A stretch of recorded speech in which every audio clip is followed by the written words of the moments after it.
기독교에 있어서 믿음이라는 것은 너무 중요한 문제입니다. 목사가 되어서 설교를 하면서 대부분의 교회에서 가장 많이 하는 설교 중에 하나가 믿음에 관한 설교일 것입니다. 이렇게 믿음에 대한 설교를 반복해서 하는 것은 믿음 없이는 기독교는 설명할 수 없기 때문에 우리는 지속적으로 믿음을 설교해야 되고 믿음에 대해서 들어야 되는 것입니다. 믿음은 들음에서 난다는 것이죠. 우리가 이 복음을 듣게 될 때, 예수님의 사역을 듣게 될 때 우리에게 믿음의 선물이 내려온다는 것입니다. 믿음이란 것은 어떤 추상적인 것이 아닙니다.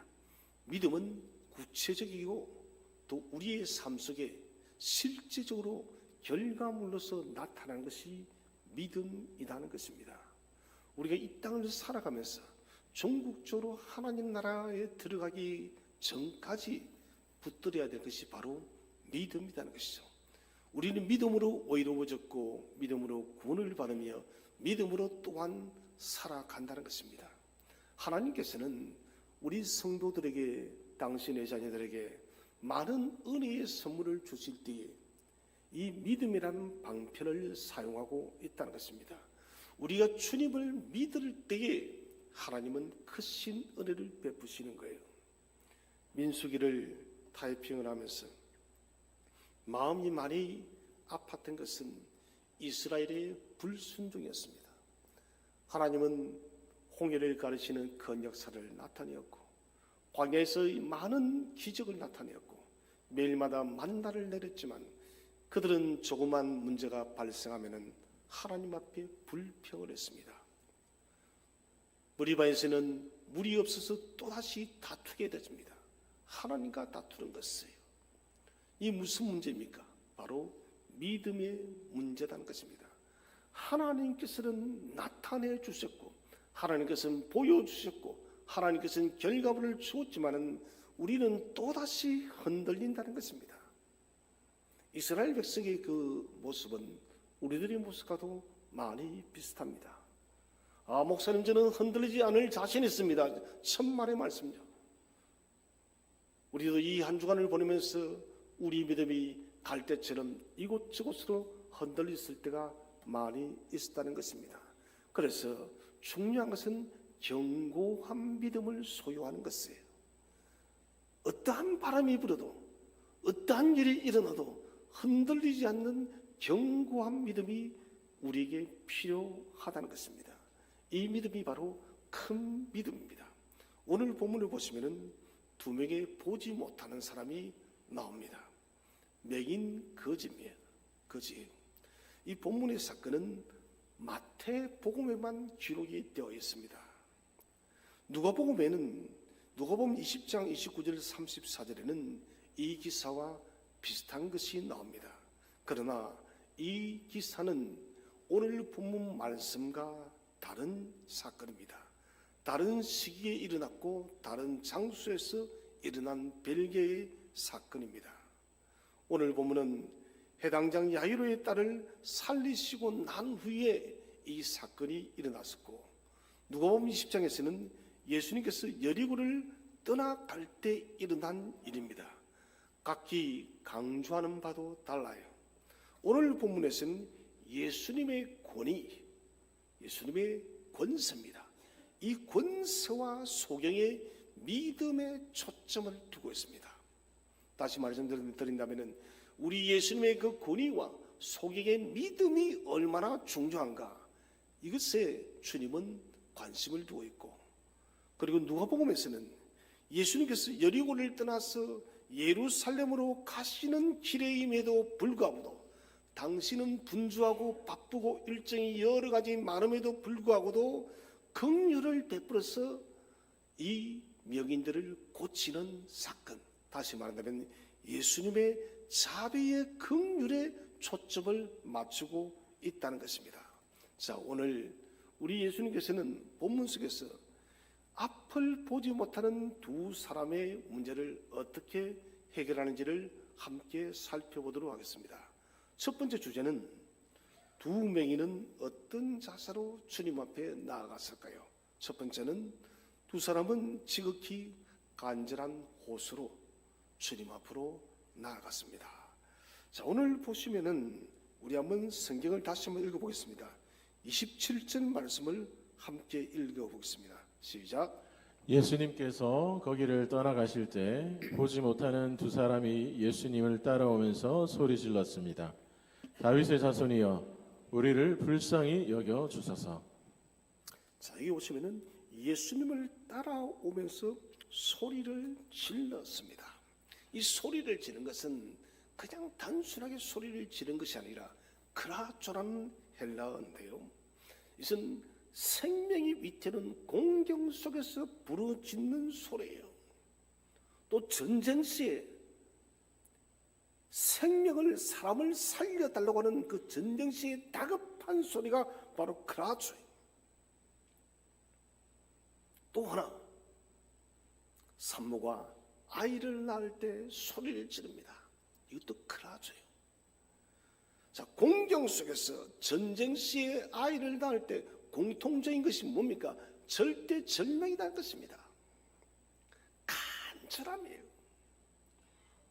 이것은 이루어져도 괜찮고 이루어지지 않아도 괜찮다는 그런 문제가 아니다는 것입니다. 반드시 이 일은 이루어져야 됩니다. 여러분, 오늘 집에 가셔서 한 5분 동안만 눈을 가리고 한번 다녀보십시오. 그 5분이 얼마나 힘이 드는지요. 그런데 이 두 사람은 그렇지 않습니다. 평생을 단 한 번도 앞을 보지 못하고 살아온 사람이에요.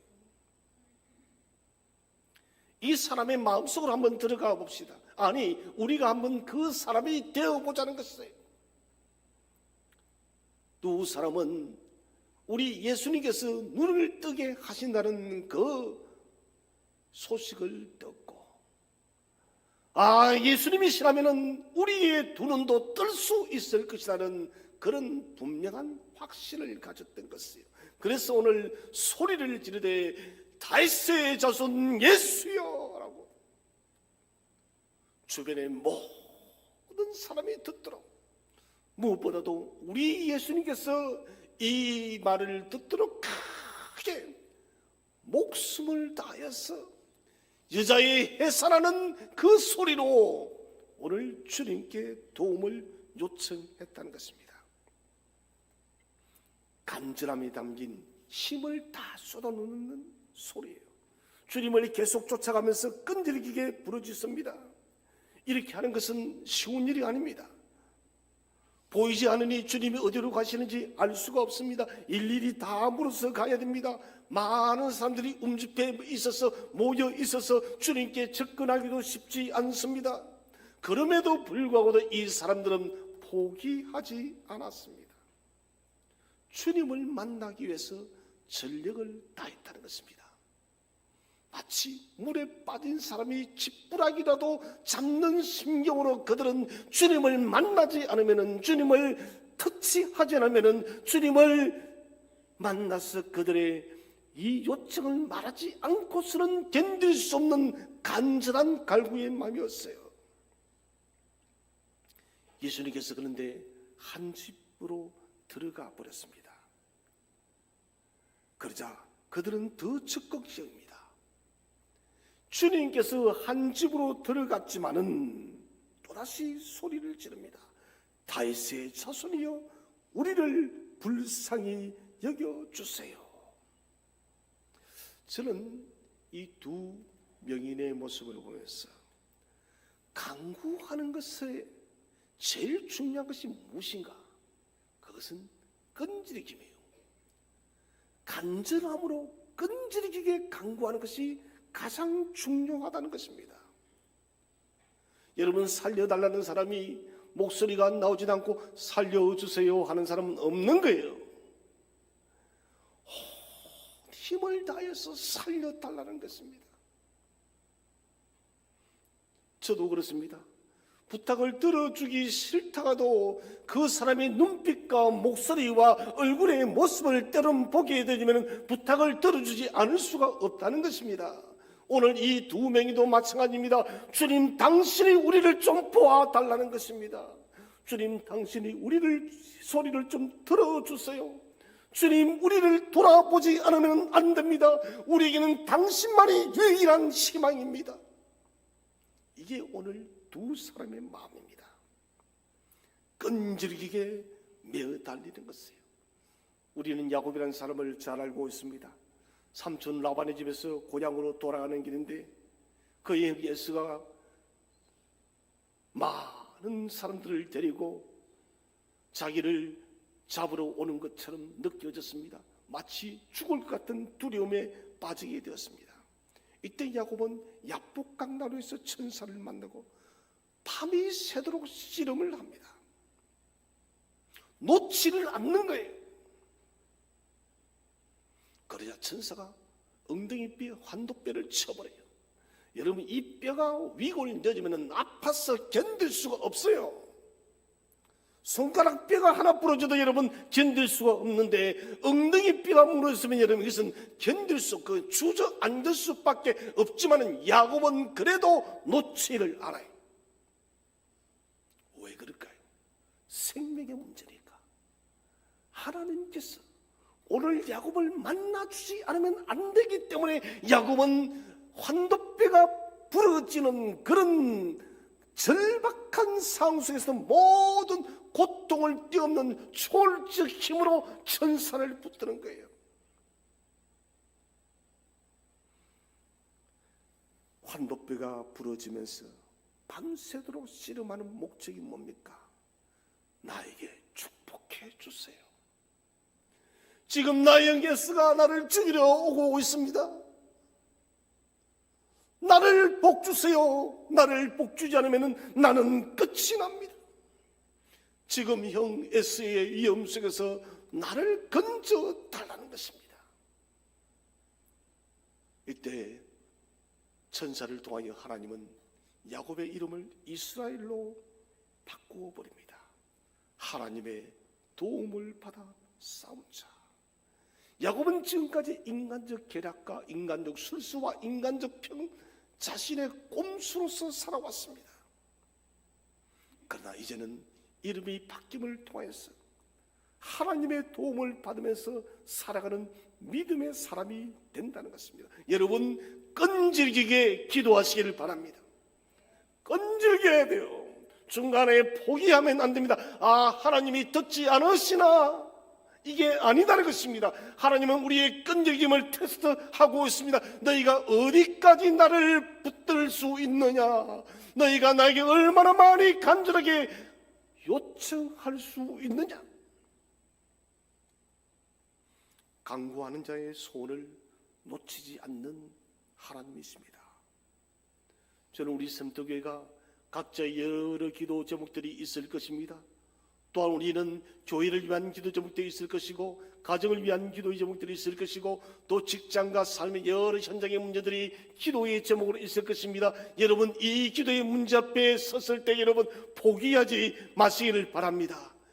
끈질기게 기도하시기 바랍니다. 하나님 당신이 이루어주지 않으면 아니 됩니다. 오늘 야곱이 기도한 것처럼 당신이 나를 복주지 않으면 안 됩니다. 오늘 두 명이니 당신이 우리를 불쌍히 여기지 않으면 안 됩니다. 불쌍히 여겨줘야 되는 거예요. 주님 나를 불쌍히 여겨주지 않으면 안 됩니다. 당신이 나를 불쌍히 여기지 않으면 내 인생은 여기서 끝이 날 수밖에 없으니 하나님이여 나를 불쌍히 여겨주시옵소서. 이것이 우리에게 지금 필요하다는 것입니다. 포기하지 마시기 바랍니다. 끝까지 저는 우리 섬도교회 성도들이 이 한국교회 아니 세교계 어떤 그리스도인보다 끈질기게 주 앞에 기도하는 기도의 장인들이 되시기를 주의 이름으로 축원드립니다. 두 번째로 분명한 간구의 목적을 가지고 나아갔습니다. 자기들이 원하는 것이 무엇인지 분명하게 알았습니다. 뭡니까? 눈을 뜨는 것이에요. 보는 것입니다. 여러분 이들의 마음이 얼마나 간절했을까요? 오늘 집에서 한번 해보십시오. 5분 안이 3분만 눈을 가리고 거실을 걷거나 방을 한번 걸어보십시오. 그것이 얼마나 어렵고 힘겹고 답답한 일인지. 평생을 그렇게 살아왔다는 것을 주님 잘 살게 해주세요. 주님 구걸을 잘할 수 있게 해주세요. 주님 집을 주세요. 주님 먹을 것을 주세요. 이게 아니에요. 주님 눈을 뜨게 해주세요. 여러분 간구의 소원이 분명하시기를 바랍니다. 하나님 이 문제를 풀어주셔야 됩니다. 하나님 이 문제가 해결되어져야 됩니다. 기도의 초점이 날카로워야 돼요. 그리스도의 응답을 만들어내는 중요한 요소는 간구가 분명해야 돼요. 자신이 기도하면서도 무엇을 기도하는지를 모르는 거예요. 여러분 이게 중언부언이에요. 의미 없는 것들을 계속해서 반복해서 말하는 것이 중언부언이에요. 중언부언하는 사람은 자신이 무엇을 기도해야 될지를 모르는 것입니다. 여러분 자신의 개인의 기도가 분명해지시기를 바랍니다. 가정의 기도가 분명해지시기를 바랍니다. 교회를 위한 기도가 분명해지시기를 바랍니다. 분명한 기도의 제목을 가지고 우리가 죽게 기도해야 된다는 것입니다. 무엇을 구하고 있는지 분명하게 알게 되어지면 더욱더 강력하게 기도할 수 있다는 것입니다. 저희 집 아이들이 특히 막내가 잘 좋습니다. 아빠 이것 좀 해주세요. 저것도 좀 해주세요. 처음에는 그냥 귀로 흘러듣지만 아이가 2번, 3번, 4번 그러면 안 해줄 수 없어요. 거절 해놓고 넌지시 해줍니다. 아랫게 둘째 와서 아빠하고 또 무언가를 요청을 했습니다. 형편적으로 들어줄 수 없는 요청이었어요. 애를 보내고 난 뒤 하루 종일 마음이 쓰였습니다. 이것도 내가 해줄 수 없나? 왜 그럴까? 그리고 또다시 마음을 달리 먹어봤습니다. 이 정도까지는 한번 해볼 수 있지 않을까? 내가 거절함을 통해서 아이의 마음의 상심이 어땠을까? 아직 결정 내리지 못했지만 아마도 둘째의 요구를 절반은 들어줄 수밖에 없을 것 같아요. 아이의 소원인데요. 그 손을 매정하게 끊을 수가 없다는 것입니다. 여러분 우리 하나님은 육체의 아빠, 육체의 엄마를 뛰어넘어서 여러분 가장 자비와 은혜와 긍휼이 풍성하는 하나님이심을 믿으시기를 바랍니다.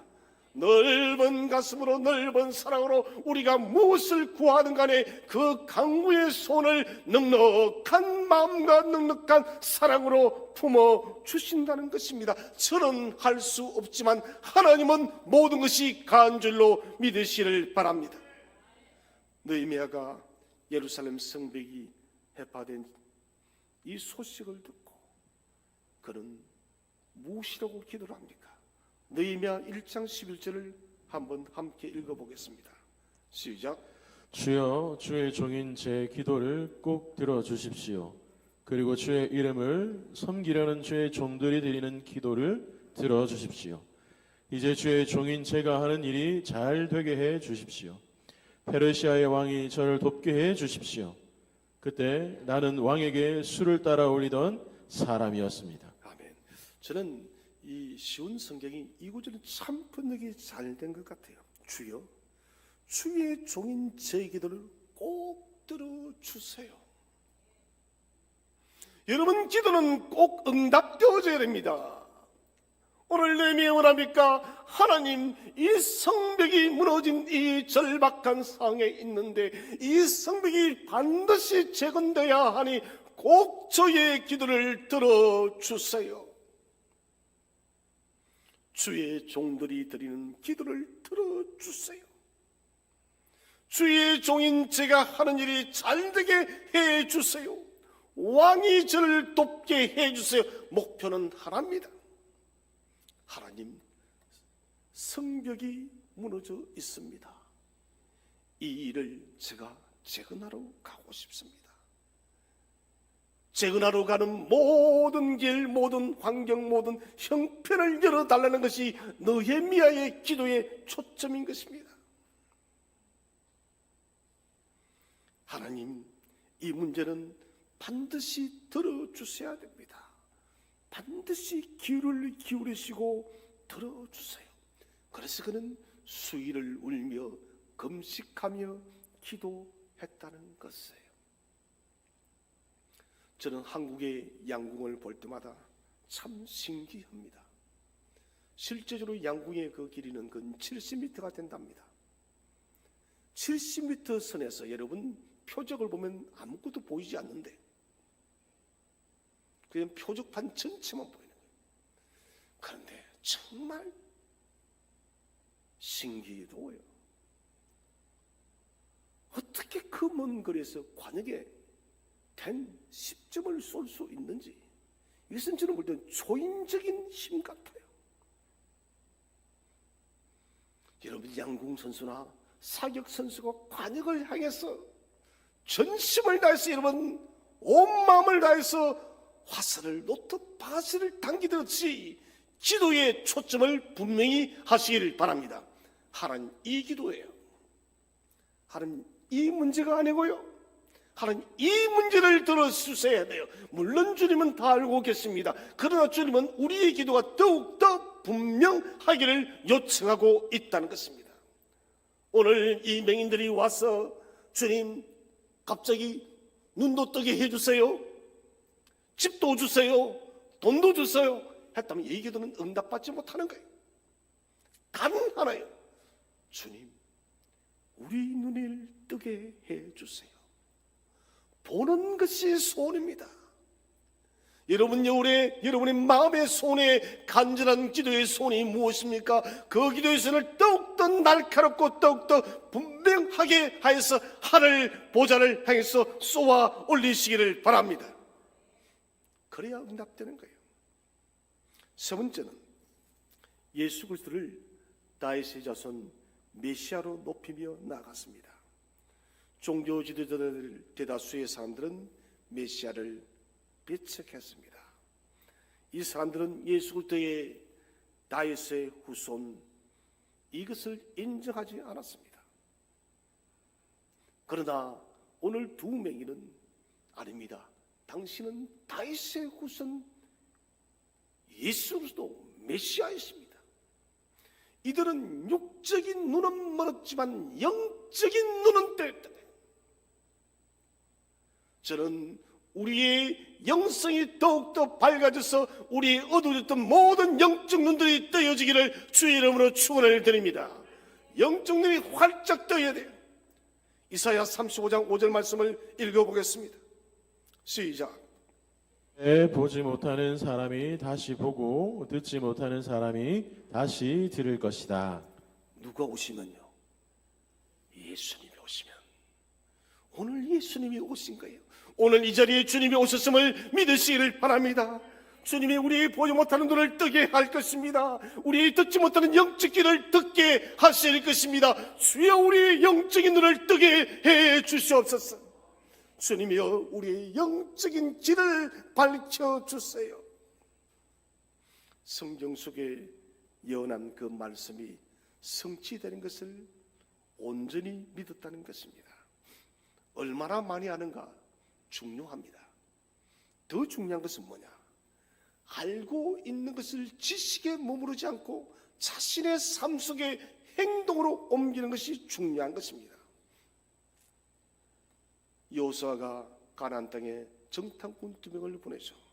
그때 이 두 정탐꾼은 기생 라합의 집에 숨게 되어집니다. 두 정탐꾼을 섬기고 라합이 무엇이라고 말을 합니까? 한번 성경을 읽어보겠습니다. 여호수아서 2장 9절 시작. 나는 여호와께서 이 땅을 당신들의 백성에게 주셨다는 것을 압니다. 우리는 당신들 때문에 매우 두려워하고 있고 이 땅에 사는 모든 사람들도 당신들을 무서워하고 있습니다. 오늘 라합의 말은 아주 대단합니다. 그 사람은 하나님의 말씀을 배운 적도 없습니다. 이 여인은 율법을 전수받은 적도 없습니다. 그리고 하나님 능력과 이적과 경험들을 경험해 본 적도 없습니다. 그런데 뭘 합니까? 여호와께서 이 땅을 당신들에게 준 것을 나는 다 알고 있습니다. 이 말은 하나님은 살아계시고 내가 소문으로 들었던 그 모든 것들이 역사적 사실인 것을 나는 믿는다는 것이 오늘 기생람의 말이에요. 자신이 들은 모든 이야기를 진실로 받아들이고 믿음으로 승화시키고 있는 것입니다. 적은 지식, 적은 정보를 자신의 믿음으로 만든 이 사람, 기생람. 오늘 이 두 맹인도 마찬가지입니다. 여러분, 맹인이었으니 그들이 얼마나 하나님 율법을 들었겠습니까? 성경을 얼마나 배웠겠습니까? 그들이 보고 들을 수가, 듣는 것도 한계적이기 때문에 볼 수가 없기 때문에 배우는 것은 지극히 제한적입니다. 그럼에도 불구하고도 그들은 믿었습니다. 여러분, 한 가지를 들어도, 한 가지의 복음을 들어도 그 복음을 자신의 것으로 만드시기를 바랍니다. 여러분, 이게 뭡니까? 살아있는 믿음이에요.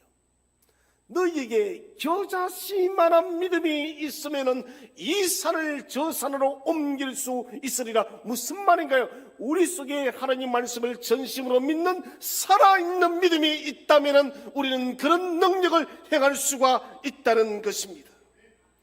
예수님을 높이는 기도, 하늘의 능력, 풍성이 올라가는 기도.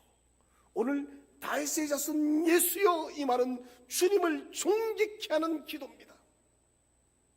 주님을 존귀케 할 때 그 기도는 강력한 힘을 가지고 있습니다.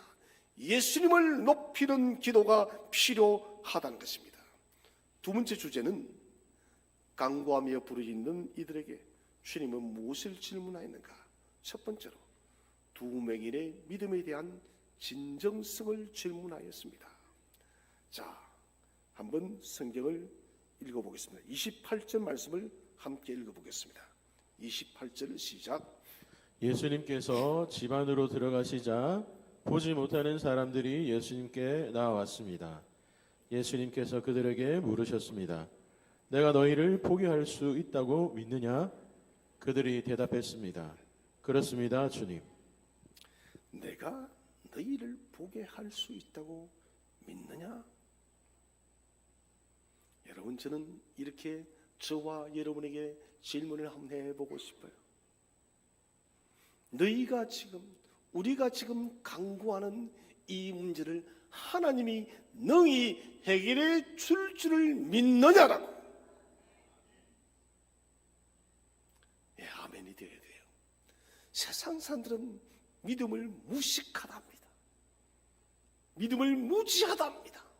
믿음을 맹목적이랍니다. 천만의 말씀이요.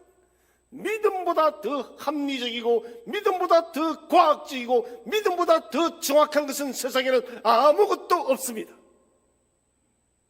하나님에 대한 믿음은 너무너무 정확한 것이에요. 단 한마디, 내가 너희를 보게 할 수 있느냐? 믿음에 대한 진정성을 질문합니다. 이 질문은 오늘 본절에만 나오고 있습니다. 마태복음 20장에서는 너희에게 무엇을 하여 주기를 원하느냐? 행동을 강조하고 있습니다. 그러나 오늘 본문에서는 병고침을 받는 자의 믿음을 강조하고 있다는 것입니다.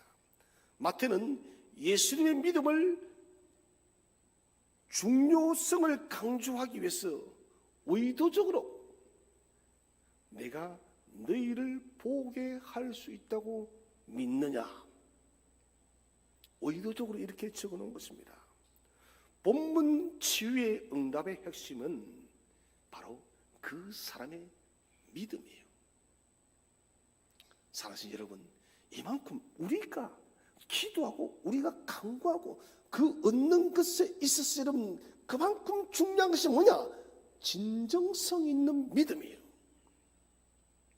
참된 믿음이에요. 하나님, 나는 천지가 계획되어져도 당신이 그대로 이룰 줄로 믿습니다. 아무것도 보이지 않아도 나는 당신이 그 일을 이룰 줄로 믿습니다. 나만을 보세요. 엘리사가 7번 물에 들어가랍니다. 요단강가에. 그러면 당신의 나병이 사라질 것이다. 1번, 2번, 3번, 6번, 여러분 변함이 없습니다. 점진적으로 변한 것이 아니에요. 7번 들어갔을 때 단 1번 만에 여러분 그 나병이 깨끗하게 치유되었음을 믿으시를 바랍니다. 믿음은 두레박과 같은 것이에요. 두레박 자체는 물을 생산할 수가 없습니다. 우물물이 솟아난다 할지라도 또 그 물을 길어 올릴 수 없으면 그 물은 내 것이 될 수가 없는 것입니다. 그래서 두레박을 내려서 물을 길어 올리게 될 때 우리는 그 물을 마실 수가 있는 것이에요. 저는 이것은 믿음의 이치와도 똑같아 생각이 들어집니다. 믿음은 두레박처럼 하나님의 능력과 은혜를 길어 올리는 도구임을 믿으시길 바랍니다. 믿음의 두레박을 크게 만드세요. 두레박의 용량만큼 물이 올라오는 것입니다. 우리의 믿음의 두레박이 크면 클수록 하나님의 능력과 은혜도 그 안에 풍성하게 담겨 올라올 줄로 믿으시길 바랍니다.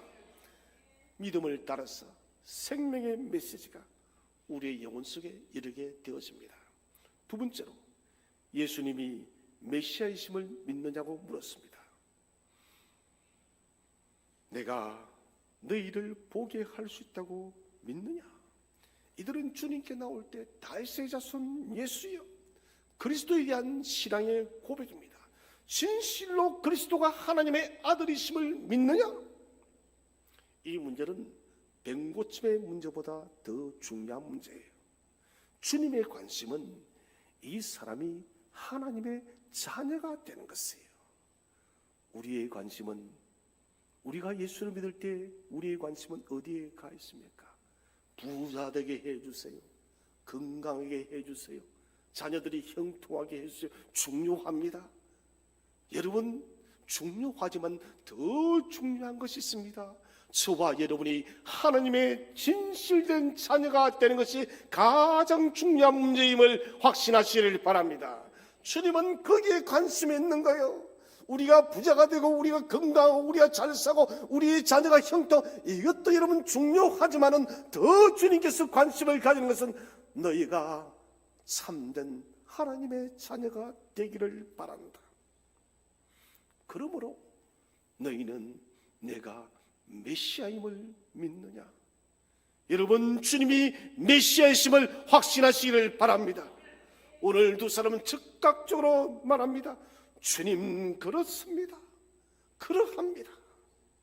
우리 속에도 이런 대답이 즉각적으로 선포되어져야 합니다. 세 번째로, 예수님의 능력에 관한 질문을 했습니다. 다른 어떤 일이 아니라 너희 눈을 뜨게 할 것을 믿느냐? 너희는 지금까지 다 한 번도 보지 못한 맹인들이야.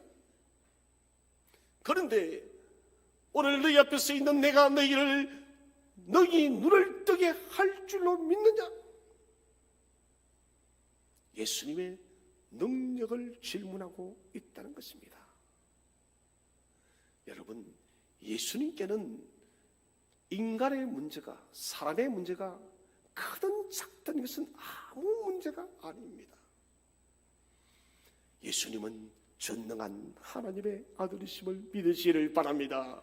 여러분, 말씀으로 천지를 창조하신 우리 하나님께서 여러분, 우리 인생의 문제가 크든 작든 이것이 무슨 문제가 있습니까? 맹인의 문제가 아무리 클지라 할지라도, 우리의 삶의 문제가 아무리 고단하다 할지라도 주님 앞에는 문제가 아님을 확신하시기를 바랍니다.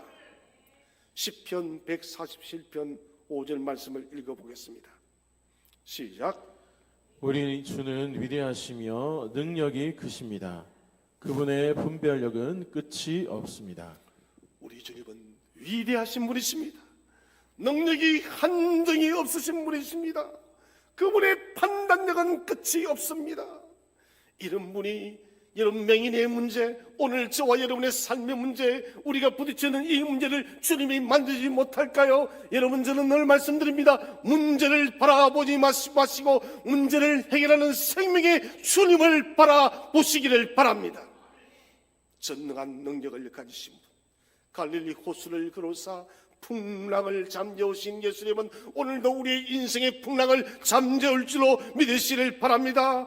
가부의 죽은 아들의 상례를 멈추고 성례를 일으킨 주님은 우리의 죽은 심령도 다시 소생시킬 줄로 믿으시길 바랍니다. 능력과 지혜의 예수 그리스도, 그분이 지금 저와 여러분에게 묻습니다. 내가 너희 문제를 해결할 것을 믿느냐? 여러분, 주님이 물을 때마다 언제나 아멘 아멘. 네, 그렇습니다. 주님, 저는 믿습니다. 내 인생의 문제가 아무리 크다 할지라도, 바위처럼 단단하여 쇳덩이처럼 무거워도 이 문제 주님이 해결할 것을 나는 믿어요. 이게 필요한 거예요. 세 번째 주제는 두 맹인의 즉각적인 답변과 이에 관한 결과는 무엇입니까? 첫 번째로 두 맹인은 자, 주여 그러합니다. 그렇습니다, 주님. 그렇습니다. 당신이 고칠 것을 의심하지 않습니다. 즉각적인 대답이요. 우리가 여러분 기도할 때 주님이 물으시면 즉각적으로 답변하시기 바랍니다. 사랑하는 아들아, 사랑하는 딸아, 이 문제를 내가 해결할 줄 믿느냐라고 주님이 기도 중에 질문하시면 네, 주님, 그렇습니다. 주님, 당신이 이룰 것을 나는 의심하지 않습니다. 우리가 믿고 있는 바에 대해서 여러분 의심을 하지 마시기를 바랍니다. 성령에 감동되어서 주여 그렇습니다, 주여 이룰 줄로 믿습니다, 주여 해결할 줄로 믿습니다 라고 즉각적인 고백을 하시기를 바랍니다. 두 번째로 즉각적인 답변에 대한 결과로 주님은 눈을 만지시고 믿음대로 되라고 선포하셨습니다. 맹인들의 거침없는 답변에 주님이 무엇이라 하실까요? 29절 말씀을 한번 읽어보겠습니다. 29절 말씀 시작. 예수님께서 그들의 눈을 만지시며 말씀하셨습니다. 너희의 믿음대로 너희에게 이루어져라. 아멘. 너희의 믿음대로 너희에게 이루어져라. 오늘 내가 삶의 무거운 과제를 붙들고 중요한 숙제를 가지고 해결할 수 없어 보이는 큰 문제를 가지고 주님 앞에 기도합니다. 여러분, 우리가 전심으로 주께 구할 때 주님은 이렇게 말씀하십니다. 네가 간구하는 믿음대로 이루어지리라. 간구하는 믿음대로 이루어지리라. 그들의 눈을 어루만지십니다. 우리가 기도할 때 주님은 오셔서 저와 여러분의 흘린 눈물을 닦아줄 줄로 믿으시길 바랍니다. 울음 섞인 우리의 목소리를 주님은 만져줄 줄로 믿으시길 바랍니다. 우리의 상한 마음을 고쳐줄 줄로 믿으시길 바랍니다. 주님은 자비로운 분이에요. 그냥 말씀만 하시는 것이 아닙니다. 그들의 눈을 만지시며 자비입니다. 너희 믿음대로 되라. 믿음대로 된다. 믿음의 중요성의 말씀을 다시 한 번 더 강조하고 있습니다. 그리스도를 향한 모든 기적은 믿음에서 출발하고 믿음에서 완성합니다. 필요한 것은 진실된 믿음입니다. 사랑하신 성도 여러분, 이 시대는 믿음 없이 살아갈 수가 없습니다. 온 세상은 흔들리고 또 흔들립니다. 어디로 가야 될지 알 수가 없고 우리의 인생 앞에 숱한 수많은 인생의 문제들이 이곳저곳에서 발생하고 있습니다. 언제나 우리의 참된 반석이요 우리의 방패시요 우리의 능력 대신 예수 그리스도를 믿는 그 참된 믿음으로 우리의 모든 인생의 길을 능력으로 돌파하고 능력으로 전진하는 저와 여러분 되시기를 주의 이름으로 축원드립니다.